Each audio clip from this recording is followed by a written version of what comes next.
विदुर जी कहते हैं जिनके घर में 7 बातें होती उनके घर में सदैव सुख निवास करता है। कौन कौन 7 बातें हैं?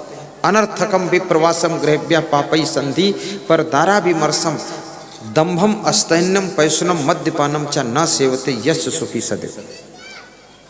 पहली बात क्या है, गौर करना। अनर्थकम विप्रवासम गृहव्या, जो अपना घर छोड़ करके व्यर्थ में इधर उधर घूमने नहीं जाता है उस व्यक्ति के घर में सुख निवास करता है, अर्थात जो टाइम नहीं पास करता है।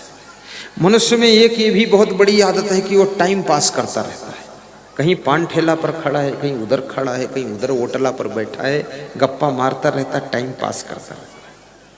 और धन से भी ज़्यादा कीमती तुम्हारा टाइम है। अगर टाइम आपके पास में है तो याद रखना भाइयों और बहनों, आपकी जिंदगी में कभी कोई दुख आएगा ही नहीं। टाइम को बचाइए। पैसे का हिसाब किताब तो तुम सदैव रखते हो, लेकिन समय का भी हिसाब किताब तो रखो। कहीं स्नान करने में ज़्यादा घंटे तो नहीं गंवा रहे हो, कहीं बातों में व्यर्थ में फालतू घंटे तो नहीं बिता रहे हो। मैंने सुना है कि हवाई जहाज अमेरिका से इंडिया को आ रहा था, उसमें 2 आदमी आपस में बैठे बातें कर रहे थे। एक आदमी कह रहा था आप कहाँ जाओगे? बोले राजस्थान जयपुर। दूसरे ने पूछा तुम कहाँ जाओगे? बोले जयपुर राजस्थान। तो पहले वाले ने दूसरे से पूछा जयपुर में कहाँ जाओगे? बोले अमरापुर स्थान के पीछे 12 नंबर गली में हमारा मकान है। बोले तुम्हारा मकान कहाँ? बोले जयपुर में अमरापुर स्थान के पीछे 12 नंबर गली में मेरा भी है। तो 12 नंबर गली में कौन मकान नंबर है? बोले 8 नंबर मकान मेरा है। बोले तुम्हारा? बोले मेरा भी 8 नंबर मकान है। दोनों एक ही मकान में रहते हैं और बातचीत कर रहे हैं। तो पास में तीसरा आदमी बैठा था, उसको गुस्सा आ गया। बोला एक ही मकान में रहते हो 8 नंबर में, फिर बात क्यों कर रहे हो? गर्दन पकड़ ली। बोले आगे मत बोलना नहीं तो मारूंगा। तो उन दोनों ने कहा गर्दन छोड़, तू टेंशन मत ले, हम दोनों बाप बेटे हैं, टाइम पास करने के लिए बात कर रहे हैं। ये भारत के लोग टाइम पास करने की इनकी बहुत बड़ी आदत है।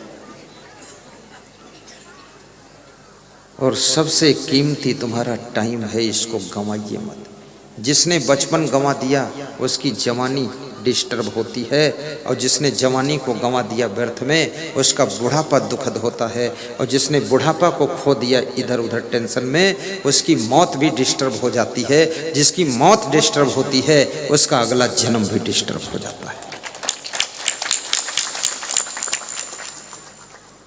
गुरु जी के ज्ञान का मजा लीजिए। अगर आपके पास में समय हो तो धार्मिक ग्रंथों को पढ़ो। यहाँ सत साहित्य केंद्र आया हुआ है, वहाँ पुस्तक मिलती है जीने की राह। जिंदगी जिए तो कैसे, उन्नति करें तो कैसे, असंग विचार माला, भजनावली। जितने भजन मैं गाता हूँ वो सब 150 भजन उसमें आपको मिलेंगे। उस पुस्तक को लेकर के टाइम है तो पढ़िए। आप व्यर्थ में समय क्यों गवाते? प्रवचन के मेमोरी कार्ड हैं, पेन ड्राइव कार्ड हैं, जिनमें 100 घंटे का प्रवचन है, भजन है, उनको लेकर के सुनते रहिए। यूट्यूब में प्रवचन सुनते रहिए। असंग देव सर्च करो, प्रवचन आ जाएगा। और उस प्रवचन को सब्सक्राइब भी कीजिए। सब्सक्राइब करने से पैसा नहीं कटता है, सब्सक्राइब करने से आपके मोबाइल में प्रवचन सबसे पहले आ जाएगा। जो वीडियो लोड होगा प्रवचन आ जाएगा। यहाँ के प्रवचन का वीडियो लोड होने वाला है, कुछ वीडियो लोड हो चुका है, आपके मोबाइल में आएगा। और टीवी में रात 9 बजे आस्था भजन चैनल में ध्यान लगा करके सुनिए। अब फ्री चैनल में आना बंद हो गया है, अब पे चैनल में आता है। बहुत से लोग कह रहे हैं हमारे में आता नहीं है, अब थोड़ा पैसा खर्च करना पड़ेगा। कोशिश मैं कर रहा हूँ कि फ्री में भी आ जाए, प्रयास में लगाऊंगा। इसमें ऐसे कितने लोग हैं जिन्होंने यूट्यूब और टीवी चैनल में हमको देखा है? दोनों हाथ उठा करके जरा बताइए। वेरी गुड, लगभग सब ने देखा है। जब देख ही लिया था तो यहाँ क्यों बुलाया है?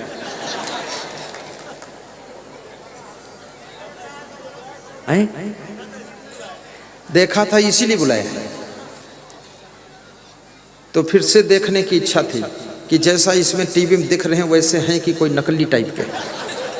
ठीक बात है। जरा देर ठहरो स्वामी, तमन्ना यही है, अभी तक जी भर के देखा नहीं है, अभी तक जी भर के देखा नहीं है। जरा देर ठहरो स्वामी हो,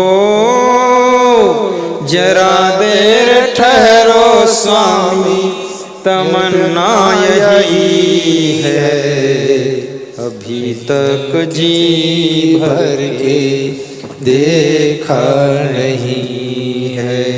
अभी तक जी भर के देखा नहीं है। जरा देर ठहरो स्वामी, तो क्या नहीं है, अभी तक जी भर के सेवा नहीं है, सेवा न की है। अनर्थकम विप्रवासम ग्रेभ्या पापई संधि, और जिसका पापियों से प्रेम रहता है, पापियों से दोस्ती है, दुष्टों से दोस्ती है, ऐसा व्यक्ति सदैव दुखी होता है। जलती हुई लकड़ी का साथ यदि गीली लकड़ी करती तो भी जलकर राख हो जाती है। रावण जैसे पापी का साथ कुंभकर्ण ने किया, मेघनाद के अक्षय कुमार ने किया, वह सब पहले ही मार दिए गए। दुर्योधन जैसे पापी का साथ जितने उनके 99 भाई थे उन्होंने किया तो वो भी सब मार दिए गए। याद रखना, पापी का साथ करने वाले पहले ही मारे जाते हैं। इसलिए जिसकी दोस्ती पापियों से नहीं होती है वो व्यक्ति सदैव सुखी रहता है। फूल की संगत में बैठोगे खुशबू आएगी, कांटों की संगत में बैठोगे चुभन भरी दर्द पैदा होगी। और याद रखना मेरे भाइयों बहनों, संगत का प्रभाव इतना बड़ा होता है। एक महात्मा किसी के कमरे में रात को ठहरा, 2 थैलियां कपड़े की टंगी हुई थी, एक में खुशबू आ रही थी, दूसरे में बदबू आ रही थी। महात्मा ने थैलियों से पूछा, कपड़ा एक जैसा, कमरा एक जैसा, खुशबू बदबू अलग अलग क्यों आ रही? तो एक थैली ने कहा, मेरे अंदर केसर रखी हुई थी, मालिक निकाल कर ले गया, लेकिन केसर की खुशबू छूट गई है। दूसरी थैली ने कहा, दुर्भाग्य मेरा है, मेरे भीतर लहसुन भरा हुआ था, लहसुन तो मालिक ले गया, लेकिन उसकी बदबू अभी भी रह गई है। जब कपड़े की थैलियां भी संगत से खुशबू और बदबू देने लग जाती हैं, तो ये जीवित इंसान सोचिए, संगत में पढ़ करके, सत्संगत में पढ़ करके कैसे ये नहीं खुशबू और बदबू देगा। इसलिए अच्छी संगत कीजिए ताकि संसार में खुशबू फैलाती है।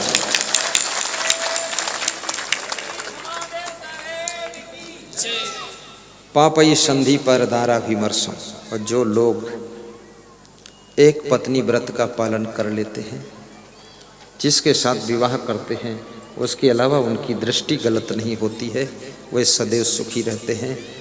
दंभम, जो दंभाचरण नहीं करता है, चोरी नहीं करता है, चुगली नहीं करता है, और मद्यपानम, जो नशा नहीं करता है, ये 7 लक्षण जिसके पास में है, विदुर जी कहते हैं राजन, उसके घर में सुख निवास करता है।